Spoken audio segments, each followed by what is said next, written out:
Good Tuesday morning, guys. My name is Jerry Miller, and welcome to Real Talk, an insider's guide to real estate life and the pursuit of happiness. We're live across Charlottesville, Albemarle County, Central Virginia, the Commonwealth, the country, and the world on the I Love CVille Network. Judah Wigkauer, our director, and folks, I think you're gonna enjoy today's program because it's gonna be quite lively. Judah Wigkauer, why don't we go to the studio camera and then to the Keith cam? The Keith cam, huh? I thought you would like that. That's new. The Keith cam. We had a sock cam at one point in time, which would not be a good day to do. That was early in Real Talk. That was early in Real Talk. We should have a sock cam today. We can't have a sock cam because it would be a foot that got operated on. This cam. gentleman had surgery today. Yesterday. How's the health? Yesterday, you're right. How's the health, my friend? Doing well. I've had a half of a toothpick in my foot for about 3 years, and I figured what lumber prices are right now, it's time to get it out, and I got it out yesterday. So we have one toothpick less in my foot.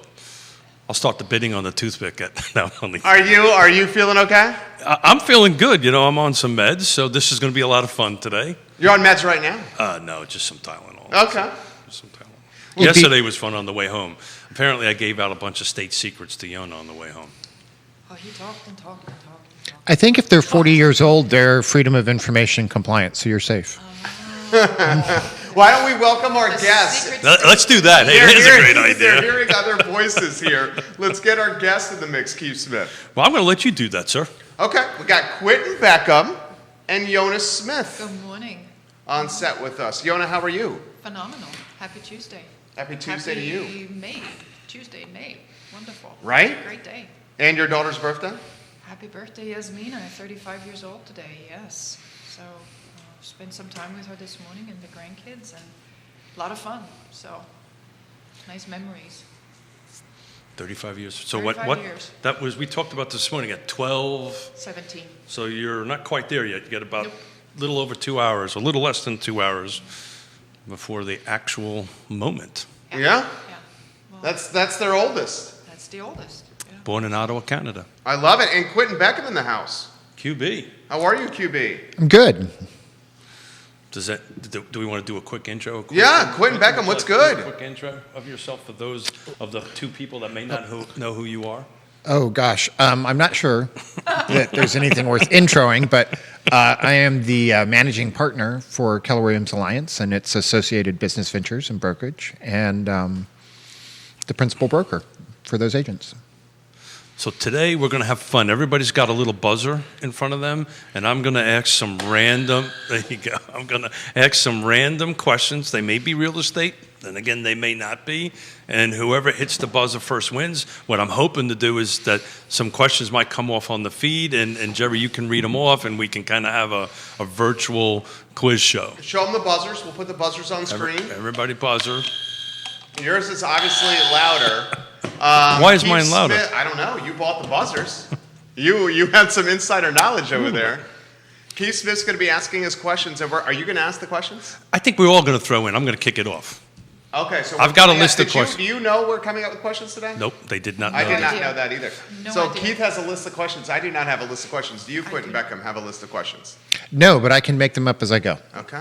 There you go. We're going to start off So with... why don't we go that way then? We can go that way, or we'll Okay. just chime in. This is a fun little fact. Do Fun it. little real estate fact. Do it. In the country of Scotland, when you pay off your mortgage, what do you do to your house? So whoever knows hits the button first. So in Scotland, there's a tradition. When you pay off your mortgage, you do something to the front of your house. Anybody know? I know I don't you know. know. I know, Mrs. so I'm Smith not gonna- knows the I'm answer gonna- to this I question. do not know. I do not know. No, you paint your door red.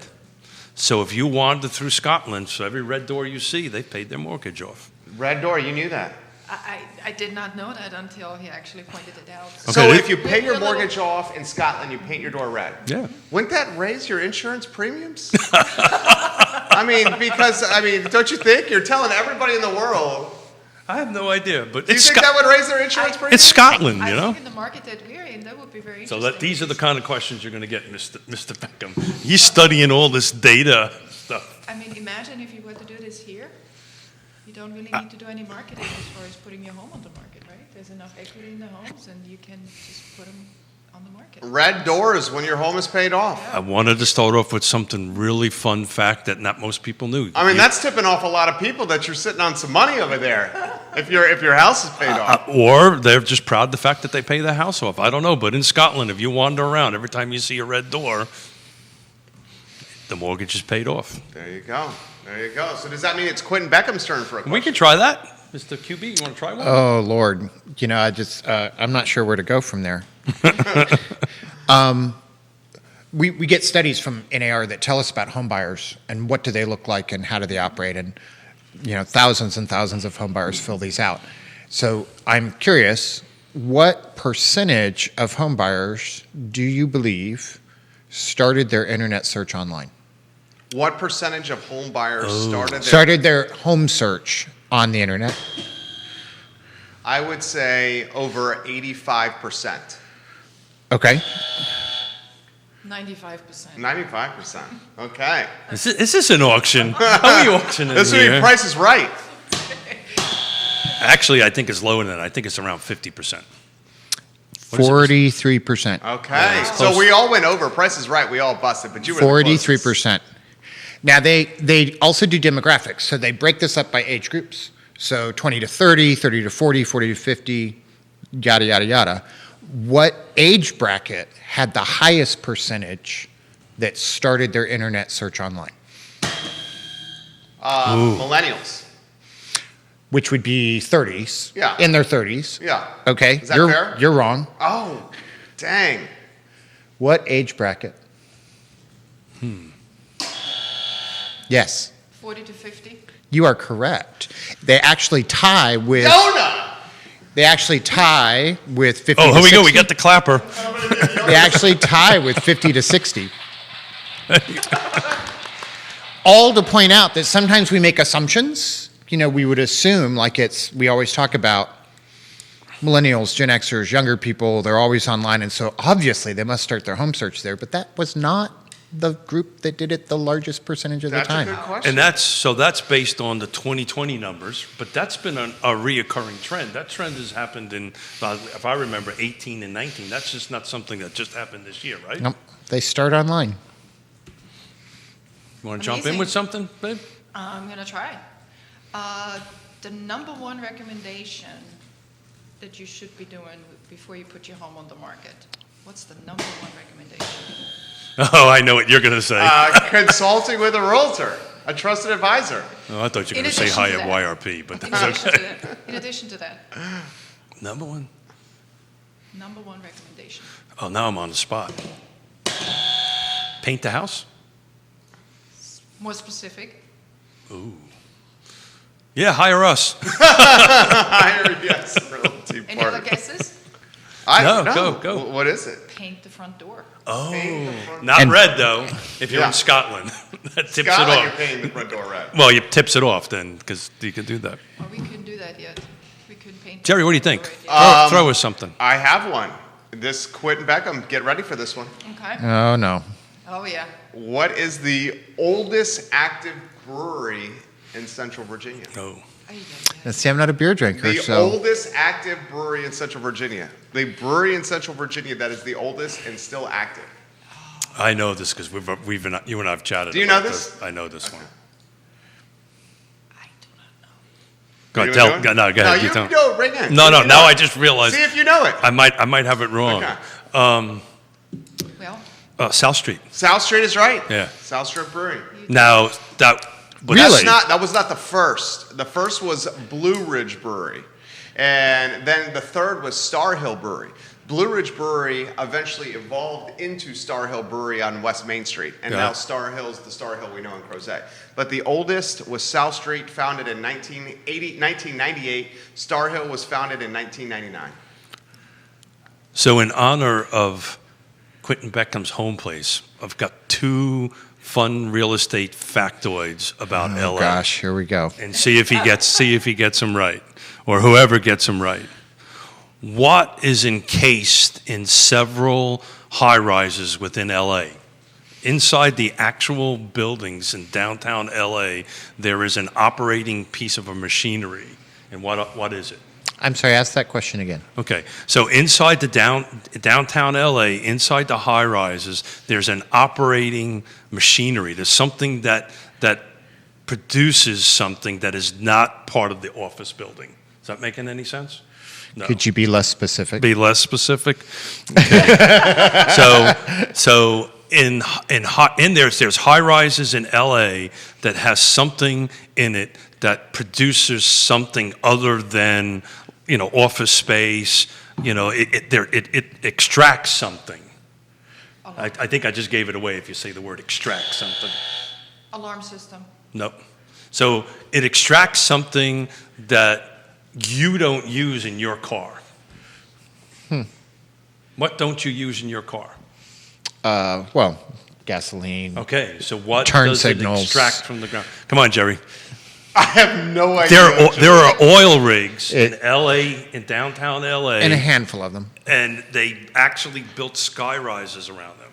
Okay, my questions are So not... what is the answer? Oil rigs. Oh. Oil rigs. They have oil rigs. They have... Downtown LA? In downtown Did you LA. know that, Quinton? No idea. No, I did not know that. I did not. Okay, let me try a different LA question. What Maybe I I'll- actually found more interesting is the springs that are underneath the building so that when the ground moves, the building does not. There's a lot of Oh, yeah, that's- anti-sway generators at the tops of the high rises that are basically counterweights. I Okay. find those more interesting That's where because Quinton grew up, right? gasoline's everywhere, but how often do you get to see a building fall over? I think we're going to see gas prices go up here. They're up like 3 cents, but They that's are. mostly from the pipe shutdown. Yeah. But they yeah. they also have adjusted it. How many days does it take for the gasoline, when they turn the pipe back on, to get from Texas to the East Coast? What's the answer to that? 1 gallon of gas. For the starting line from when it starts in Texas to get to New York? 1 day. No, It has to be longer than that. How long is that? it's 18 days It has to be. 18 days? from the time they turn it back on. Wow. Dude, who thinks gas prices are going to eclipse 325, 330 next week? I don't think so. You don't think so? No, I don't think so. What do you think, Quinton? That's funny. You know, I'm kind of out of touch with gas prices. I think it's been like 16 months since my last stop to Oh, buy that's gas. right. You're You're EV. electric. It's funny. I had a thing on Facebook today. Apparently, there's gas stations around running out of gas. Neil Williamson Oh, says, seriously? Keith, Pat Sajak's job is safe. Yeah. I love you too, Neil. Guess what you're going to get on Friday? More of these, Neil. Oh, yeah, he's coming in Friday, right? Coming in for him and Sean coming That's in on Friday. fantastic. So why was the original Hollywood sign built? Well, there is no original Hollywood sign, but there was Hollywoodland, which was a subdivision, He wins. and it was built to do the subdivision. It- And as the sign fell apart, what got left was Hollywood, and they claimed it as a historic monument and keep it in place. Huh, I didn't know that either. So apparently, a lot of your questions are tied to California. Is that Quinton Beckham's influence here? there was only two. It was just trying to make Quinton Beckham, Mr. Beckham, feel Oh, feel comfortable, comfortable at at home and do this stuff. Quinton Beckham, Mr. Beckham likes compliments on his new jacket. Apparently, Pat Sajak is safe. Pat Sajak is the host of what game show? Pardon? Pat Sajak? Yep. Would- What game show? Oh, I don't know. Wheel Oh of my God, the Fortune. Wheel of Fortune. Vanna White, I remember. Vanna White, I remember. William Shakespeare, Salvador Dali, and Samuel Clemens were all artists, but what else did they have in common? It's real estate related. I know the answer. You do? Yes. Well, ask the question again. So Shakespeare, Dali, Clemens, Mark Twain, all were artists, but they had this one thing in common, which was real estate related. They were all landlords and real estate investors? Nope. I was going to say homeless. Notaries. Notaries. They're all notaries. Oh, my God. Okay, we got to pivot. Pivot. Andre Xavier says, I think so. Due to the panic, people are stocking up. There are gas stations out of gas already in this area. I saw that. Yeah, I had Yeah. a friend of mine Facebook message me this morning. Where can I get gas? I mean, I think it's going to eclipse next week. We'll see if it goes over 325. Time will tell. I'm curious to see if fuel... Okay, can I ask a question? Yeah, that's what this is. That's If the price of gasoline continues to increase, which it's been low, over the last few years. How will the increase in gasoline impact the real estate market in Central Virginia? Good question. I think I'd like to ask a better question. Okay, okay. If gasoline fuels everything in our economy. Petroleum products, they fuel everything in our economy. So how would the rise in gasoline prices affect the economy Yeah. Overall, overall? Well, my question was based on this. I thought you guys may respond by, if gasoline prices uptick, maybe the drive to you qualify mindset gets dampened a little bit.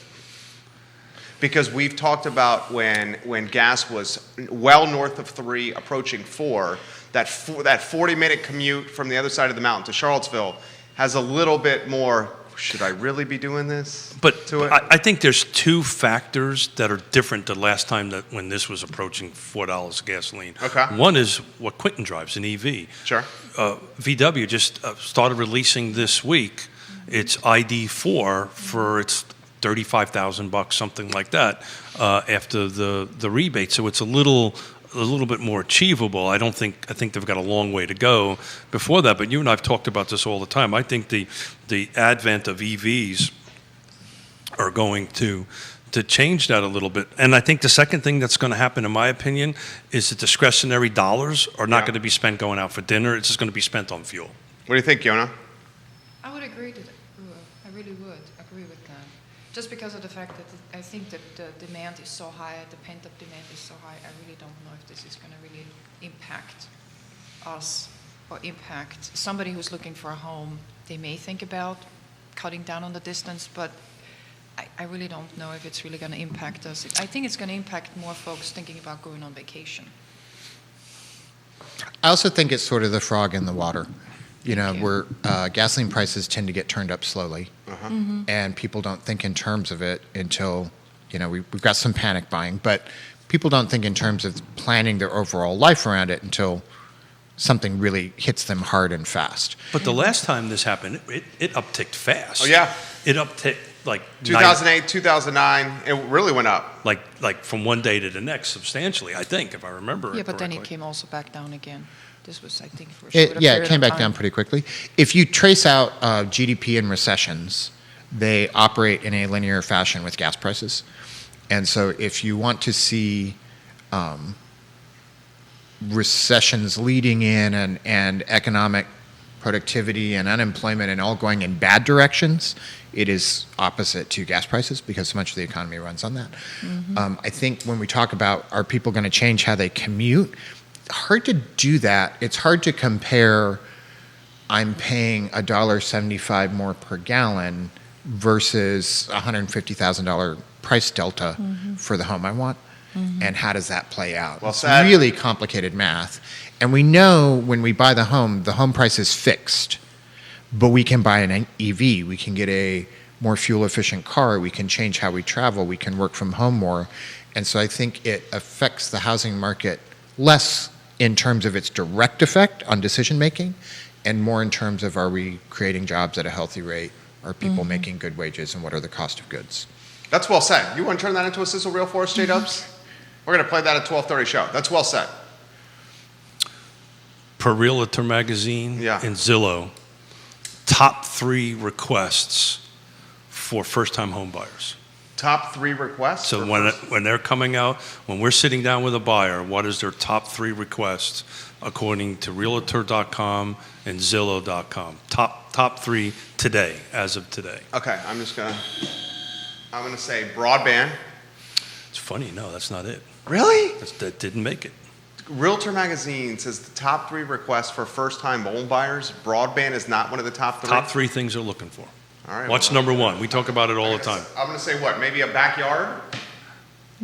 Backyard's number 2, so you Okay. got 2 more to go. Location. Location's number 1. Okay. The third one is very surprising. Garage. A garage. The only reason I thought of this question when I saw it was when Lee was chatting with us, Lee Elberson, Yeah. they were looking for a garage. They were looking for a garage. They were That's looking for right. a Yep. garage. And garage. Top 3, location, backyard, large backyard, and garage. And that's for first-time home buyers. First-time home buyers. Well, see, the trend of I think they just assume broadband is there. Okay. Well, the trend of driving for a home that's more affordable would be counterintuitive to location being in the top 3 for a first-time home buyer. You see what I'm saying? I agree. Well, Because you're going to if need a vehicle. If it was location, it would mean you're not driving for a home that's more affordable.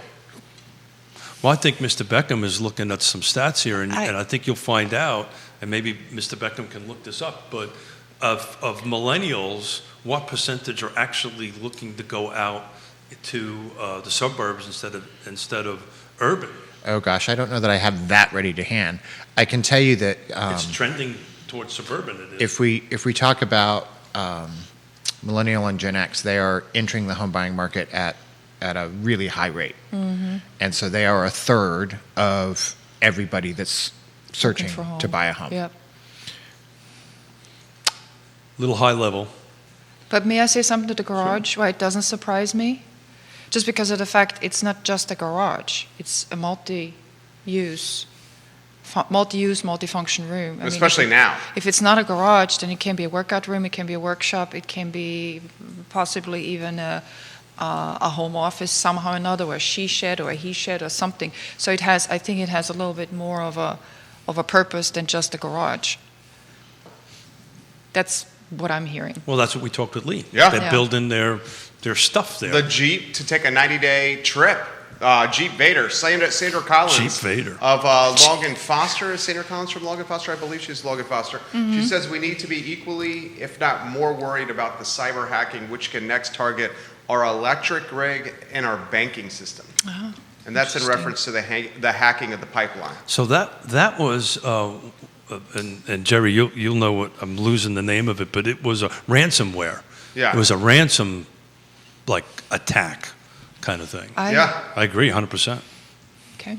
I have not heard about that, so Yeah, this happened a couple days ago. a couple Shotzi. days ago.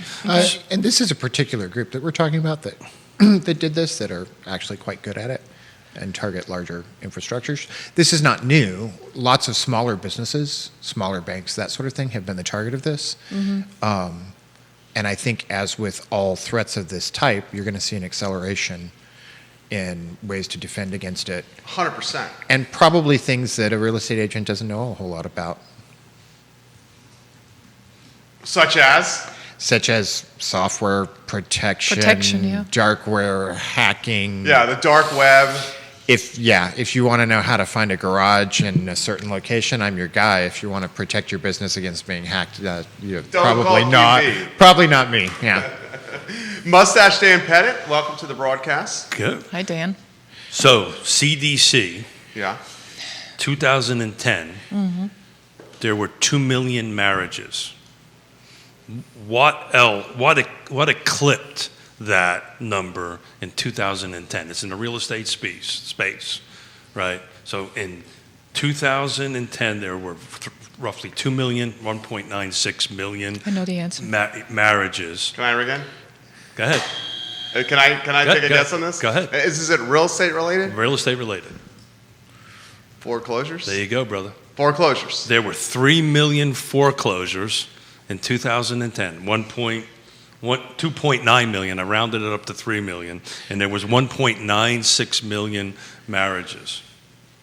Today, according to Atom Data, which is the realty track, as of today, there's 33,699 U.S. properties in some form of foreclosure. So in 2010, there was 3 million. And the reason I bring that up is everybody's thinking we might have another foreclosure crisis. Yeah. And just to put it in historical perspective, there was 3 million in 2010, 2 million marriages. And oh, by the way, there was 800, almost 1 million divorces in the same year. Is 2010 the most foreclosures Yeah. we have had in a country That's the reason I picked in it the United States history? in the history. Yeah. Is that right? Even in comparison to the Great Depression? It didn't go that far back. Okay. Didn't go that far. I wonder if the Great Depression had more foreclosures in a single year. I would bet yes. What would you bet? Well, I don't know if there was the same amount of homes Touche. compared to what you have in 2010. And a lot of those foreclosures were farms, so it was large tracts, but Yeah, Good call. Yonna. yeah. So I'm not sure if this is to really a go good into comparison. that, 2010 4.18 million homes, existing homes were sold. 3 million of them foreclosed. Just to put that in perspective, how bad it was at that point in time. It has to go, we have to go from. So 3 out of 4. Yes, 3 out of 4. 3 out of 4, That's roughly. correct. So it's, when people are panicking that we're in some sort of real estate bubble, we're not in that kind of a bubble. And that's kind of the reason I brought it up, to see where the discussion would I do go, think- because Pat Sajak really sucks at this. I do think it's important to realize that a lot of this demand has to do with inventory Yeah. and just a lack of supply and having underbuilt. And which leads me to a test question. When was the last decade that we built as few homes as we built in the 2010s? Ooh, That's a great question. Decade, so 40s, 50s, 60s, 70s, 80s, 90s, 2000s. I'd have to go back to the Great Depression in the 30s. I don't know. Because I know after the I literally war, have no idea on this. after the war, there was this huge, A ton of houses. ton of The houses last built. time we built as few homes, units, new homes for sale, as in the 2010s. How about I'll say the 2000s. He says the 2000s. Yeah. No, I think it's in the 20s, because we were between wars. Well, I got to say the 30s, because it had to have been during the Great Depression. It was the 60s. It was the 60s? Really? The last time. Now, we might have built less, or the 30s might have been a match, but the most recent decade in which we built this few number of units was 1960s. And what was it attributed to in the 60s? There were fewer of us, so we got a lot more people making a lot more babies now. And so although birth rates are down, raw numbers, they're still pretty high, and you have whole generations that are moving into home ownership and people that are looking to switch. Well, that And goes back to the millennials, right? Right. It does, and I don't know why I grimace every time somebody says millennials. It sounds You like hate the millennial term, Quinton. It's I not- do, it's not a because I good think it's term. been used as a negative for Yeah, so it long has that a it just negative connotation. has a connotation. in my Younger head. people. Well, I mean, Which in our case is a lot of people. Where's the rim shot? That's just a lot of people. I don't have a rim shot. Why? What do you attribute the shortage to in in this decade? Is this the shortest It's an one? accumulation. Yeah. It's just an accumulation. We haven't built enough homes to keep up with demand for a long, long time. And we had a momentary pause when a bunch of homes became available and the economy was bad and home ownership was number 6 on their list. Now home ownership has moved up and up and up. We had an economy that has done really, really well leading up to the pandemic, giving more opportunity to own a home, but we weren't creating the product to meet that need. And so then you enter the pandemic, a lot of production shuts down, lumber goes through the roof, and people are saving money at a rate that we have never seen. for our country. No, not And just for our country. I think this is worldwide. And the opportunity for home ownership increased at a time where you had to stay home, and yet we didn't have the inventory to meet it. And so that's why you're seeing the prices. That's why we don't believe it's a bubble. There's still a really strong demand, and the value in the homes is still there. Sandra Collins says LNF was a victim of ransomware last year, Keith. LNF. Yeah. That's right. She just put that on the feed, Yeah, Logan that's right. Foster. Yeah, I remember that. Yeah, that's right. So she's listening and saying, here's an example right here at home. That's Ray, true. Ray Cadell is enjoying the show and just shared it. No Thank Pat you. Sajak comment. No, that was from Neil Williamson, who's going to be on Friday on the program. More trivia. Yeah. Go ahead. People are asking Yeah, for. please. That's more trivia. Yeah. So, Frank Lloyd Wright's son, John Lloyd Wright, created what toy? Now, just keep in mind, this is a real estate related question or construction related question in 1916. And I'll say this, it was the predecessor to Legos. Lincoln Logs? There you go. Very good. Gosh. No, I think we're looking for the. So Frank Lloyd Wright, the famous architect's Yeah. son, in 1916 created Lincoln Logs. And I remember as a kid, Playing I don't know, with- did you ever have them as a kid? Yeah, my brothers and I used to beat each other with them. I can see that. We And were in so- rare moments, we built things. We were so poor, my mother and father gave me pencils and said, have fun. You know, one of the girls- advantages of Lincoln Logs is when you stepped on them barefoot in the middle of the night, they hurt less. Although you had Than a Lego. greater percent chance to trip. That's right. But Lincoln Logs or Legos should be torture. So this one's a little, we'll see how this one goes. This may fall a little flat.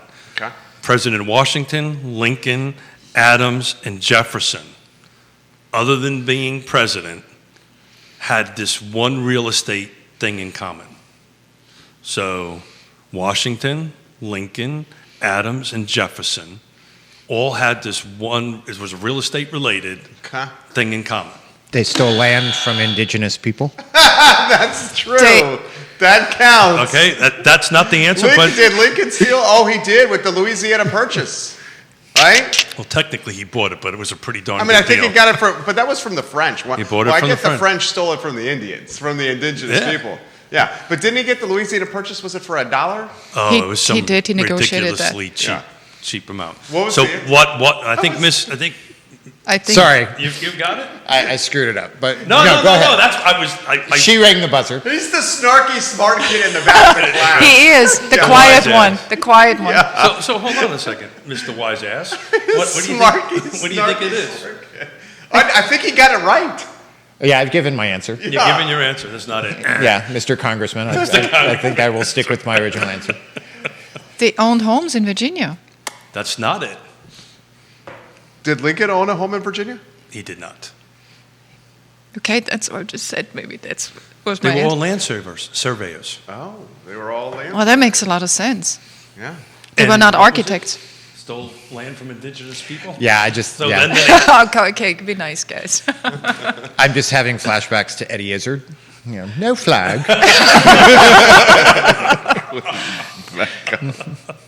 Okay. Top. This is a real estate question. Go ahead. In Central Virginia, Uh huh. what are, in no order, the 5 largest neighborhoods or subdivisions by rooftop count largest, Yes. Central Virginia. in Central Virginia? The 5 largest neighborhoods or subdivisions by total rooftops located in said subdivision. Do We don't have to have them in order. They don't have to be in order. And do they have to be homeowners associations? No, No? it could be a Okay. neighborhood. He said subdivision. Yeah. Okay, so. But do all subdivisions have to have an HOA? No. They don't, right? No. They don't have to have Yeah. no. Well, Lake Monticello would probably be the largest. That's one.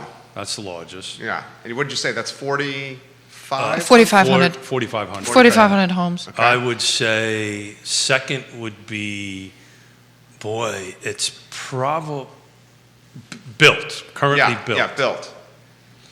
Spring Creek is up there, but I don't think Spring Creek is as much as Glenmore.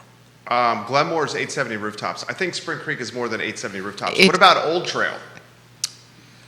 Yeah, I would say Old Trail. Old Trail has more than 870 rooftops. It I would is. say Do Old Trail, yeah. you think? Is that right? I don't know. I was staying out of this. I figured you had the answers. No, this is off the top of my head. I Oh, had no so you idea just we were came doing up with that? trivia. I had no idea we were doing Yeah, I failed to tell the, that. We were asking questions too. well, I would say it's Lake Monticello. Lake Anna? well, that's not Central Virginia. That's, Lake Anna is Central Virginia. It is. That's Well- Louisa. Louisa. huh? well, it depends on what side. That's true. Some of it is in Fredericksburg, you know. I wouldn't Do we say- get any answers on the feed? What do you think? Feed, help us out on here. Which Does subdivisions Forest is in Lakes Virginia? play in? Forest Forest Lakes, yeah. there you Old go. Trail, Forest Lakes. Spring Creek. I think all those are bigger than, have more than Glenmore. So while people are thinking about that, Yeah. You got another one? the Seattle Kingdom. This is kind of this is a sport question, so we'll see how Mr. Miller does on Okay. this one. Was built in '76. It was the most expensive building ever, a sports stadium ever built. It was not paid off until how many years after it was demolished? 10. No, 15 years, man. Okay, that's They a hell of a demolished that. question. They demolished that, and it took 15 years after they demolished it to finish paying it off. Thought that'd be a good sport thing. Pat Sajak is not doing good today. Trivia. Leslie puts on the feed. Leslie Shepard. Forest Lakes has way more rooftops than Spring Creek, guys. I would agree with Absolutely. that. She No, put I that would, on the I feed. would definitely agree with that. So I know Spring Creek can go up to somewhere around 1,400 rooftops, but they don't have that many. I think they have maybe third, maybe close to 40% So Spring built. Creek is going to end up being potentially number 2. Next to Lake Monticello, you mean? Yeah. It could Because I don't think potentially be. Old Trail's got 1,200 rooftops. I think Old Trail actually can go up to 2,000. Really? Something, yeah. That's I think is that a Greg Slater question? That is a Greg Slater question. I think that's what it's zoned to go up for. I don't know if that's where it's going to go. Would the rooftops count the townhomes there? They would, right? Yeah. Yeah, sure. Yeah. Yeah. Residence is a resident. Yeah. Okay. Common real estate questions that we get asked every day. Right? We'll throw this out there and see how the team does. This is a literal question that we got the other day. Is it safe to skip home inspection if the house looks good? Let's talk about that for a minute. I'm sure you got that question. Oh, absolutely. Yeah. So what do we think, guys? Hell no. Yeah, no. And why? What are we going to tell when Mr. and Mrs. Miller come in? So, yeah, that's a long answer, though. Virginia's a caveat emptor state. Thank you. So caveat emptor, buyer beware. Buyer be aware. There are very, very few things for which the seller has the onus of telling you about the house. And they're limited to really uncanny things that it's not worth going into. The sum total of responsibility for determining the quality, issues, lifelong, anything on the house is on the buyer. And so although there are moments where it might be a good idea for you individually, those moments are rare. And Well, we got asked that question the other day, right? Absolutely. From a buyer. First-time home buyer. I want to make the strongest offer possible. I want to remove the home inspection contingency, and we have to have that conversation. And how did that conversation go, Mrs. Smith? I basically recommended that they think about if they really wanted to go ahead and do that. That's almost like buying the cat in the bag, just because of the fact you really do not know, just by a visual inspection, you really don't know what is behind the walls or what could potentially be a problem in the near future. So I have this discussion with any buyer. It doesn't make a difference if it's a first-time home buyer or move-up. I have this discussion with them right up front that make them aware of the fact that in the market that you're currently in order to be competitive, you may have to consider that. However, I would not recommend that. Have a home inspection, at least, even if it's for information purposes only. At least you know. Yeah, what but you I'm can afraid expect. I'm going to lose the deal, Mrs. Smith. I don't want to do that. Then I'm going to go ahead and do the utmost I can to go ahead and make sure that they understand if they are really waiving the home inspection, I will not be responsible for anything. We that make could them be- sign Well, there's a. paperwork you sign for that. That's exactly right. Yeah. Yeah. The same thing applies for Buyer representation. or a survey. Or A survey is the yeah, same yeah. thing. Right. Survey is really something that not too many folks really know about or talk about, but that's actually something, especially in Charlottesville here, it's a good thing to have a survey done because lines move. Yeah. How many people say it's an all-cash deal, forget the appraisal? I know I can eye test or I know the market well, I don't need an appraisal. I'll pay cash for it. Title insurance company will, if they want to go ahead and have title insurance on that property, gonna they're going to have to have a insist. survey. Yeah. Most We're cases. talking about survey or appraisal. Or appraisal. Yeah, Yeah. I'm talking appraisal. you can waive the appraisal contingency. You I'd rather can. you waive the appraisal contingency than the home inspection. I would Of agree course. with that. Absolutely. I would agree with that, Absolutely. yes. Absolutely. And I think this is part of what's accelerated prices, is we want to hold on to the home inspection, so we have to bring value to the offer somewhere else. And so that's flexibility on closing date, it's letting go of the appraisal contingency, and it's raising the price. So while we're staying on that venue, some of the questions we get from a seller's side of the thing.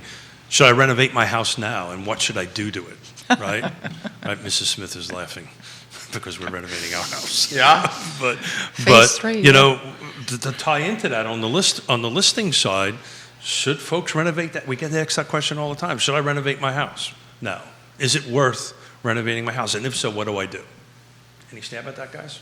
Fresh coat of paint goes a long ways. I just wanted to say, fresh coat of paint, front door, Front door. color the front door. Do some landscaping, make that front yard look good. Because some curb appeal. you want folks to be able to just walk up and walk in and feel welcome and have them open up the front door and have that sort of vision of what they can possibly do in the home and what they want to see first. So I mean, we can go down the list. I don't know, Quentin. I mean, there's surely some other recommendations. More but- than half of everybody that bought new construction last year cited as their number one reason is that they didn't want to renovate or repair. They Bingo. did not want to have a fixer-upper.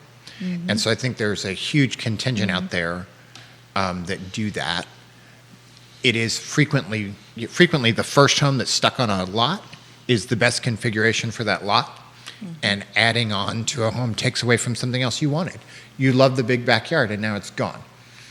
There's lots that plays into that, and so a lot of times, just in terms of ease of use and value, finding the home that matches what you want and switching is better and easier than adding on.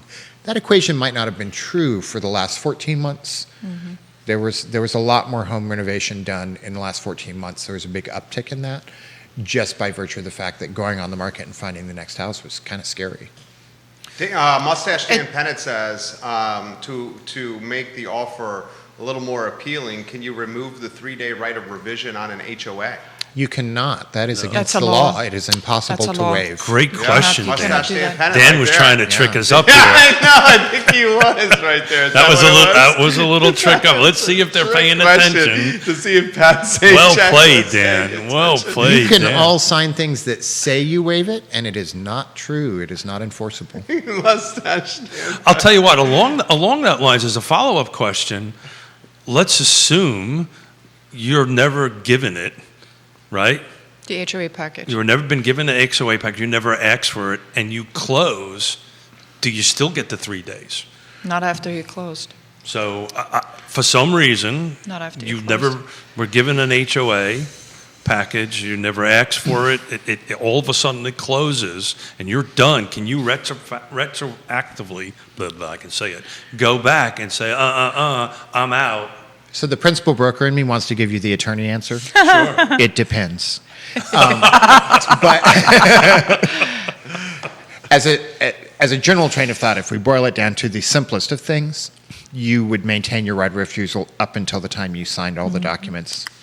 The deed is recorded. So Actually, you don't even need a deed recorded. Once you've It's closed, interesting. Yeah, once you've closed, you've bought the house. that's exactly The right. deed can get lost You in the lose- mail or burned up in a fire, or you can use it to wallpaper. You Good thing. Mustache Dan Pennant admitted it was a trick question. I know. And he wanted to And we see know if Dan. You knew, Dan's- and you guys did. Dan's trying to trip up Sajak here a little bit, but you lose your right. So that's an important thing. And to follow up on that question, though, where it's different than that, right? So sometimes some subdivisions do not have HOAs, but they have covenants and restrictions. Are you obligated to be told that there's covenants and restrictions? He's going down. And if you close without knowing that, are you bound by those covenants and restrictions? Yes. Yeah, you're going into really complicated That is territory. complicated. So let Well, me it's- simplify. All Let me of my little simplify this. principal broker nerves are firing all at once. No. Shut up, Smith. Got it. Yonna wants to say something. Go ahead, So, Mrs. Smith. so maybe we are in a caveat emptor state, buyer beware state. I think as a buyer's agent, maybe that's a question that the buyer's agent should be researching on behalf of the client. Let me back you off and talk about the intent of the law. The intent of the law was we buy houses with a certain idea in mind of how we're going to live. And we have a right to know if there's things that we cannot see or inspect with a home inspector that would change our ability to use the land and the house that we buy. So if I buy a house in a county that's going to let me have a rooster and 5 chickens, and that's super important to me, I have a right to know if there's a CCNR or an HOA rule that says no roosters, because that's super important to me, and it's going to change how I use the land, and it's not something I could find by surveying the property or seeing the house or having a home inspector go through. So the intent of the law is that you don't suddenly end up being an owner without an opportunity to survey the restrictions on how you use the land that are not part of the public trust from regulation, but are layered on top of it, so that you can then make a good decision as to whether this is where you want to live.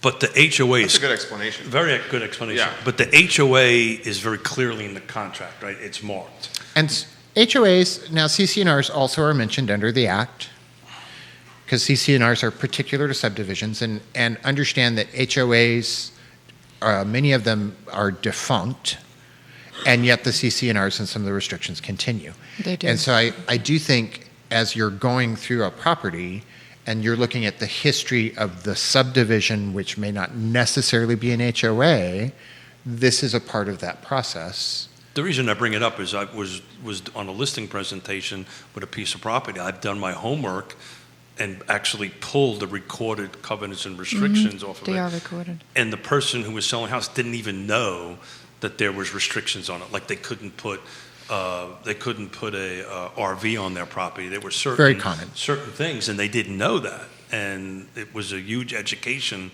for them because we did our homework, because when we're going to go ahead and sell the house, we want to disclose this to the other side, that there are covenants and restrictions on the property. And that's the reason it popped into my head. It was a recent conversation I had yesterday with a client. But that would also show up in the title search.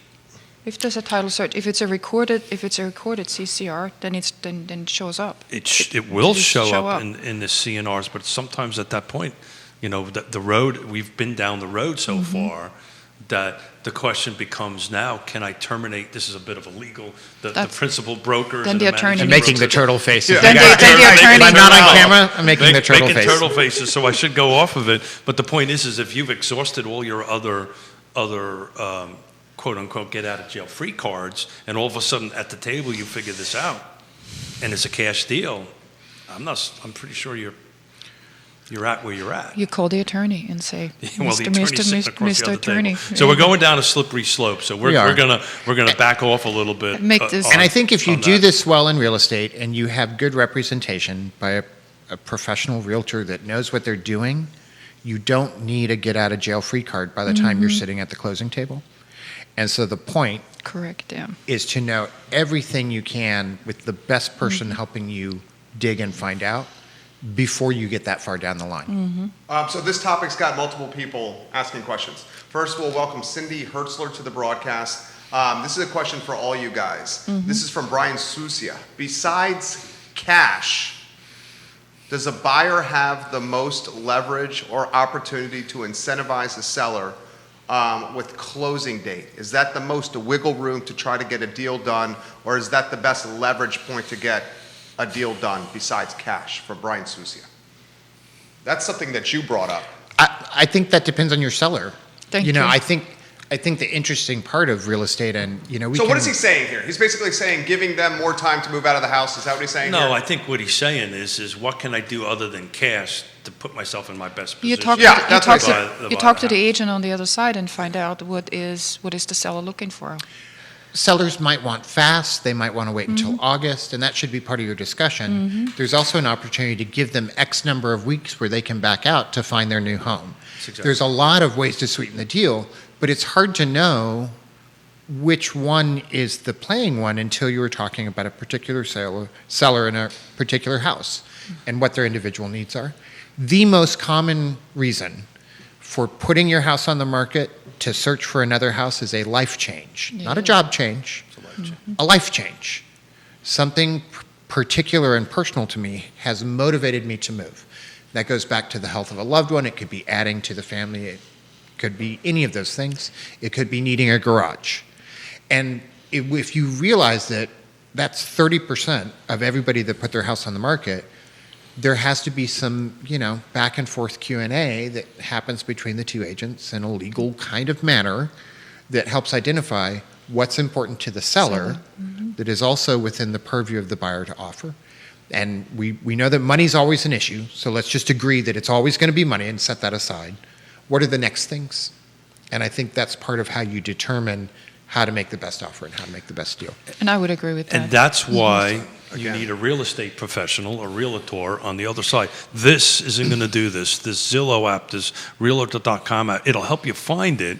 But to really answer that question is we would need to do exactly what Quinton is saying, is do our homework by asking the listing agent very probing questions, right? Why, what I call the W questions. Why can you tell us why your client is moving, right? You know, the who, what, when, and where kind of things from the other side, because it may not be time is important to the seller on the other side. It may be something else that we may have to tailor our offer to try to get to that particular point. So we're not trying to avoid answering the question. It's just not one thing, right? These multiple things or multiple portions of it that, again, we say it all the time, this is never going to do it. Dr. Chuck says this via Twitter. He says, speaking of covenants and restrictions, my wife and I bought a house and we did not do this research. And now we can't have yard signs or Yep. toys in our front yard. Yeah. Had we have known this, perhaps we wouldn't have bought this house. Yeah. That's the exact reason I'm bringing it up, because sometimes these covenants and restrictions kind of get buried and get dug out on that end of it. And then in order to change them requires 2/3 vote of who. It's very, and there's no set plan or set format that these things always follow. So Our friend Amanda Spagoni watching the show. Welcome Hey, to the Amanda. broadcast, Amanda. Good morning, Amanda. hi, Amanda. She did a hell of a job on I the think show. I would point out, if you have toys in your front yard, it's because we have 40% of all the toys in the world. That's For well 3%, for 3% of the For children. 3% of the and children. It's just They too may not have a it's just too flavor. damn many toys. So first and foremost, I apologize to the good doctor. He should have known that before he Yeah, closed. Dr. Chuck. He's the good doctor. So while we're on that, I literally got this question the other day from another listing thing, that they felt it was better to price their home way above current market value. And I had to walk them back. So I've just out of curiosity, how would you walk somebody back from, or what would be the conversation you would have with somebody to say, hey, I want to put my house $50,000 over market value. Why is that a bad idea? We should do both sides of the spectrum. Okay. 50K over and the one that wants to lowball it to That get was- into a multiple offer. That was my next question. Chemistry's working. Okay. Quinton Beckham, I'm curious of your take. Kevin Higgins, we'll get to your comment. Amanda Spagoni, we'll get to your comment as well. Welcome to the broadcast, guys. I just think there's no point in pricing a home more than one standard deviation outside of the market value, because you're chasing off the people that would actually buy your home. They're going to look at something else that's appropriately priced. They're going to stack your home off to the side as inexplicable. And inside of 10 days of that moment of listing, remember, homes are selling, 54% of the homes in the country are selling in less than 2 weeks right now. 43% are selling in 7 days. Why would I want to still be on the market at day 14? And what would that look like to people when most of them, the first time they're going to see my home is online?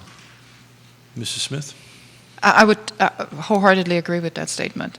You have a first-time shot. Make sure it's priced correctly, and have that buyer's attention on your home rather than another So home. before we take out a buyer, what do? We do a ton of homework, right? We do our own market research, and we yeah. actually will have a discussion with the client and say, look, we feel that this is X over the market. And what you'll find out, at least in our experience, most of them, they'll take it immediately off the list. They'll just take it off the list. Well, or Does- the question comes up, why is it still on the market after A, whatever? why is it still on the market? What's wrong with that? home? Why is it overpriced? It comes off, it immediately comes off the list. On the flip side of that, we could deal with buyers that even in today's market want to make offers that are substantially below list price, right? And you have the same exact conversation with them that will hold it. This is where the market is. If you want to have an opportunity to Be win, competitive, yes. you've got to be competitively priced. And I also think it's important for sellers and agents to realize that you enter a sale with a certain amount of leverage, and it's not an unending bucket.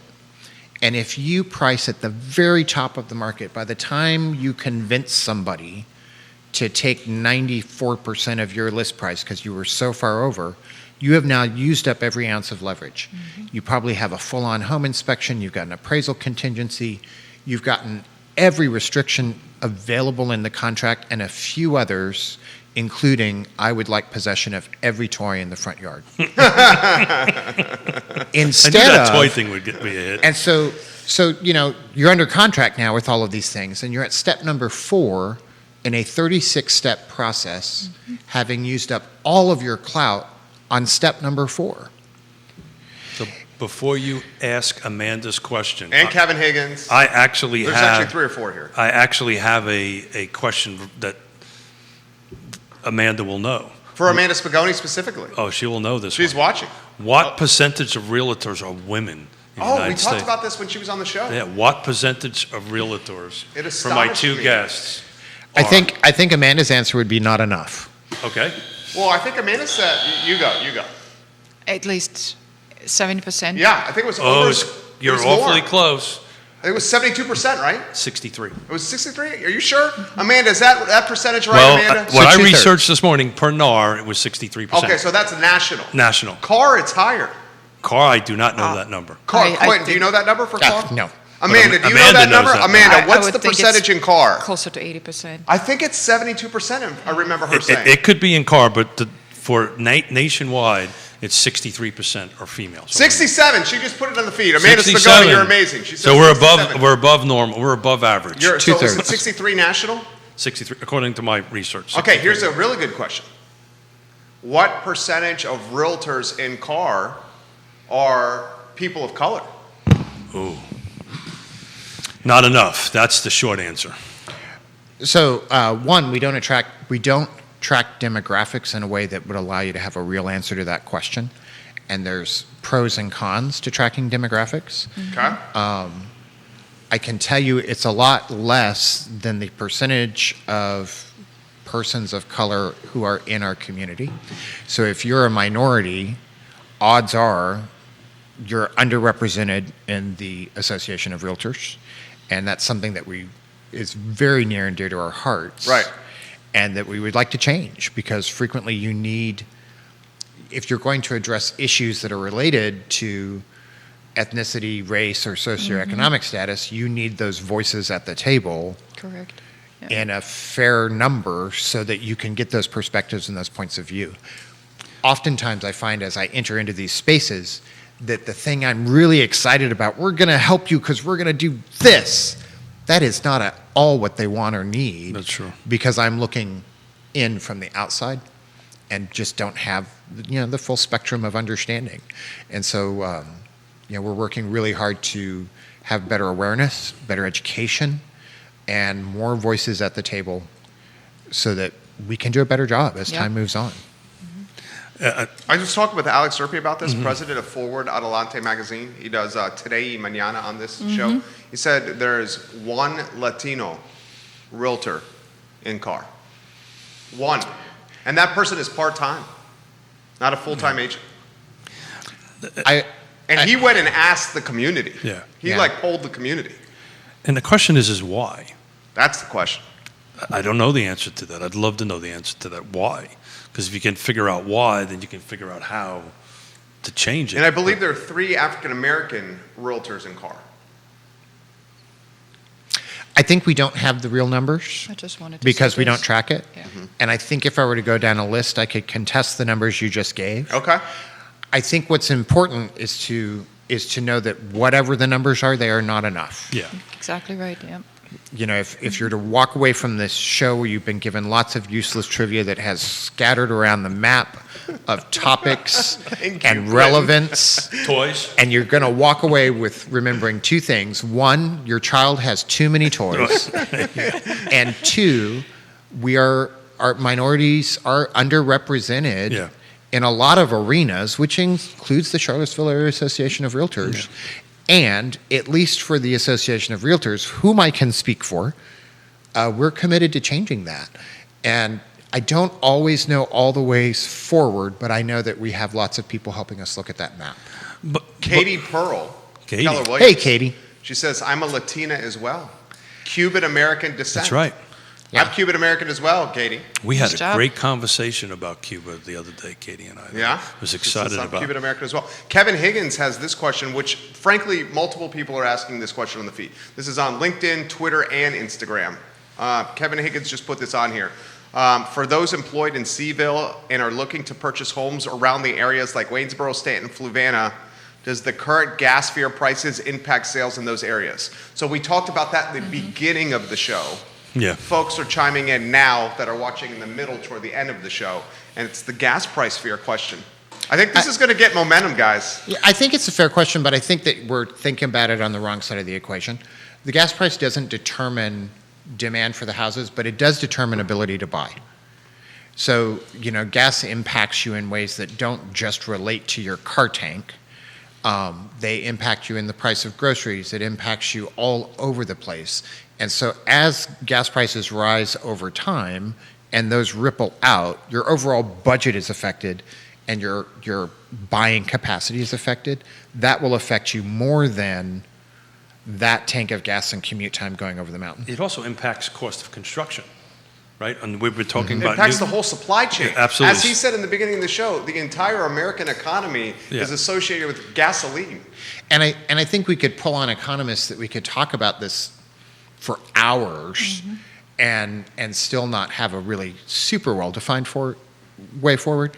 But I do think if you think about how we are structured, petroleum products, gasoline, all of that. Run the world. It has huge impact on our economy. Ask Amanda a question. Amanda Spagoni's I'll watching. ask a question. Sure. Women Council of Realtors, I can't remember the year it actually was started. 1918 rings a bell. When was the Women's Council of Realtors started, Amanda Spagoni? And If the you could put reason- that in the feed, that would be huge for us. And the Multiple people are still asking about gasoline here. Yeah, okay. So, no, go ahead. I don't mean to interrupt you. Yeah. So the only reason I'm just thinking out loud is that we're up to 63% women, and I believe when it started, where there was less than 8%. So I remain hopeful that this, diversity in our field will hopefully increase over time. We did it with women. I think we can do it with other ethnicities to get through. That was just my comment on fuel. Spencer's asking this question: could this be what we need to balance the market? Fuel. Yeah. Balance the real estate market. I think Quinton is right. I think the overall market, I think what you're going to see, and I've said it earlier, and it's what happened when 08 and 09 it went up. People, restaurants are going to get hit again, right? People just won't go out to eat as often because they'll have to put their discretionary dollars in their tank. And then the fact that EVs are getting to the point that they're... But the EV market share is still very low. and it's Can I give you a simpler answer to that? Sure. The answer is no. Okay. I don't think so. The issue with the market is cost of construction and inventory on hand. That's exactly right. Making everything else cost more does not solve that problem. This will make new construction prices potentially uptick if fuel goes up. But we won't notice because lumber will get cheaper. Oh, yeah. How so? But that has to be somewhat of a balancing. Do you really in think this- that? But it's Or interesting. that was a joke. That was a joke, right? No, lumber's going to come down. I think it's It's a gonna joke come with down. some truth behind it. Is lumber going to come down, or is this just going to be the new price for No, lumber will come down. I've been in Do you this. think? I've been in this for over 3 decades. It's always cyclical. Lumber's always cyclical. What is not cyclical Is the labor. is the labor, and it's Yeah. interesting. I That's had more of a problem. my sister Kelly, who came in from New York for Mother's Day. We had a cup of coffee yesterday, and she's an interior decorator in Manhattan, and her. And I say, "How's business doing?" Her problem isn't the fact that she doesn't have clients. Her problem is she can't get anything. Right? There's a shortage in containers. There's a shortage in drivers. And what she's pivoted to, instead of ordering a couch that may be shipped from someplace, the buyers are paying a premium to have it made locally. Locals, yeah, I think it's going to benefit the local businesses. But I think it's a lack of qualified people, and everybody that I talk to in the industry, the construction industry, that and I'm trying to actually put together a roundtable with 2 local builders to talk about this on this thing. I think they all understand materials are cyclical. They go up and down, like fuel will go up and down. The track to hire Jerry Miller or take Jerry Miller out of high school and turn him into a master electrician or a master plumber or a master carpenter is years. And there's just not enough people in the business to do it. On Mother's Day, my little brother, the trim doctor in Richmond, told me he got offered cash just to show up, $6,000 above his normal rate just to show up because he can't find anybody to do it. And he just saw, he said no, but he's being offered like these cash incentives just to show up. Amanda Spagoni says 1924, the Women Council of Oh, Realtors. okay. Ryan Hughes on Twitter for Jerry, for your panel. This is from Ryan Hughes. Do you think the increase in fuel prices will drive the rental markets? Ooh, that's an interesting question. I cannot speak I'm to not that. sure I understand the question. Do you think that's all he said on Twitter. So I'm assuming what he's saying is if the increase in prices is going to get more people to rent. I don't know if It it's could gonna be, impact but I go back to Quinton's thing. It's just there's a lack of inventory all the way across the board. There's a lack of inventory of rentals. There's a lack of inventory of purchase. There's a lack of inventory of new construction. There's a lack of inventory of lots to build new houses. There's just not enough apartments. That's what's driving the prices. It's simple supply and demand. I think what'll happen is, and I just keep on saying this, they're just not going to go out to dinner that often. The discretionary funds. are Their being discretionary just- funds will just go to housing. But it's interesting, in this area, affordable housing is considered around 30% of your income. We're closer to 50% here. 50% of your income goes to housing. Sarah Hill Buchensky, 1938 Women's Council Thank you. founded. Thank I think you. we got two numbers going around out there. 1938, she says, NAR existed 20 years prior, but women were barred from many local Yeah. associations. That's exactly That's right. from Sarah Hill Buchensky of So- Howard Hanna. Is that right? Yes. Yeah. Yeah. Yeah. In 1924, California Realtors formed a women's division, and 8 women got on a train to Chicago to sit outside the doors of the National Association of Realtor meeting because they weren't allowed inside. My God. And they started petitioning for women to be allowed.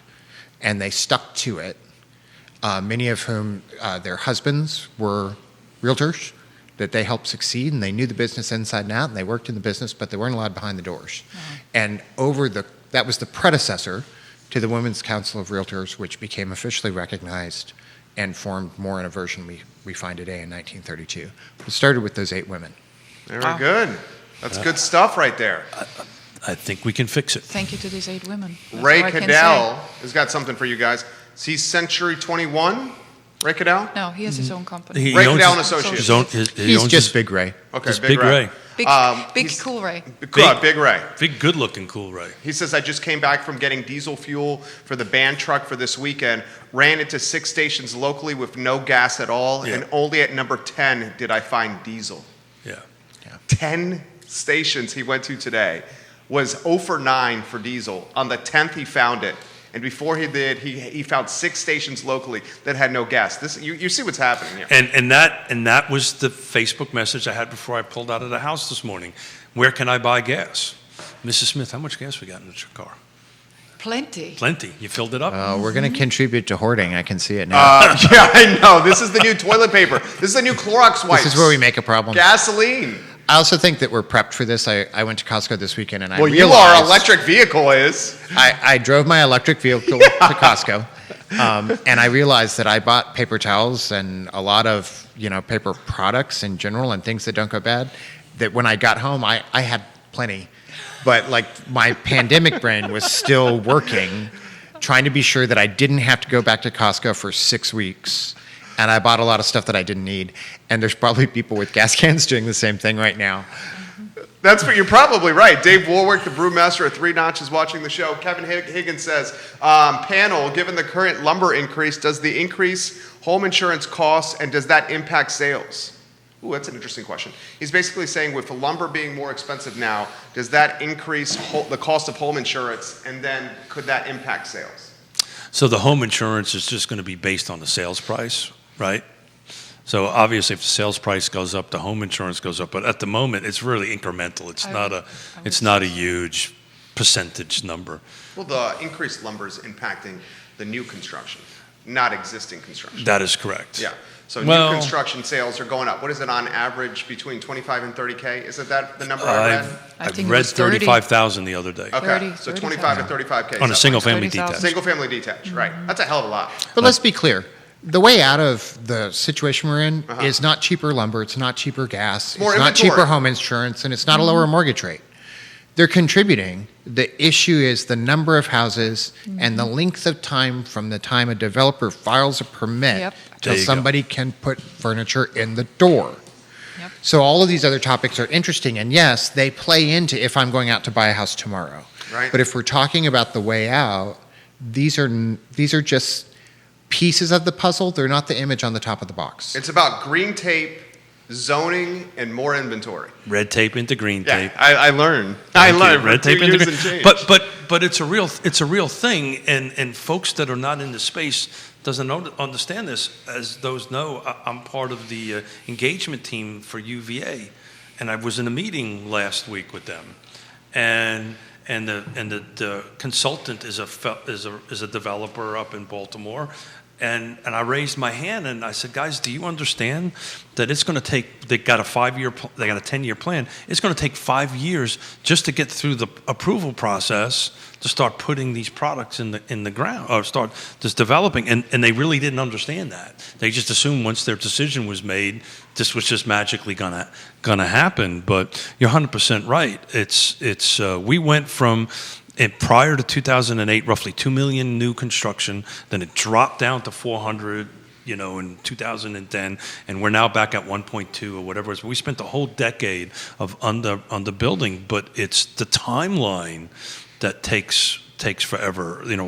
It'll take you 2 to 4 years just to get through the rezoning, site plan, and all that fun stuff, just to get ready to build. Oh, guess what happens in that time period? Oh, all the costs go The up. market changes. The market adjusts. Cost of goods go up, labor. We need to figure out a way to get a path quicker.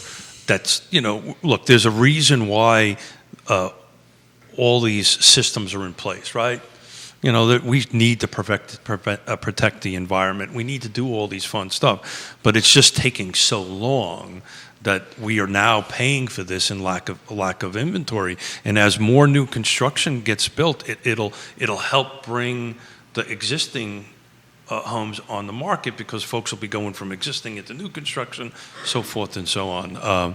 But yeah, it's red tape into green tape. Today was Green fun. lights. Little Pat Zajac. Green lights. Zajac was a little slow in the beginning. No, don't be so hard on yourself. No, Neil was right. I was a little. My Neil, first couple that of was- questions. no. That's okay. Neil, I'm gonna go. We'll give him a zinger on Friday, Neil. Oh yeah. He's still watching. I've already starting to work on it. Kevin, we'll save this question. There's multiple questions here. We'll save, because it's 11:30 and we went 15 You need minutes to long go. here. We'll save some of these questions for Friday's show, including what we see the housing market looking like in 5 years. Tons of people. I mean, the fuel thing is clearly. So this will be Okay. an interesting conversation for Friday It's with the Neil hot and Sean. question is the fuel. Well, Because people are driving by gas stations that have no gas. it reminds me of as a kid growing up in the 70s when there was 70s, the yeah, long we did the gas same. lines going out that But way. we're not there yet, guys. No, we're not This there is yet. not just even close this yet. is just a short. It's just a term. little blimp. Little blip. Little blip. Quentin, good to see you. It's good to see you always. Looking dapper, looking distinguished, looking beautiful. Thank you. It's good to be here. Yonna, Quinton, Keith, it was fun. Mr. Have a Miller? wonderful Tuesday. Thank Great you, week. Judah Wickhauer and Liza the dog. This is Real Talk, presented by Yes Realty Partners. We will archive these questions, and I promise to relay them to you on Friday.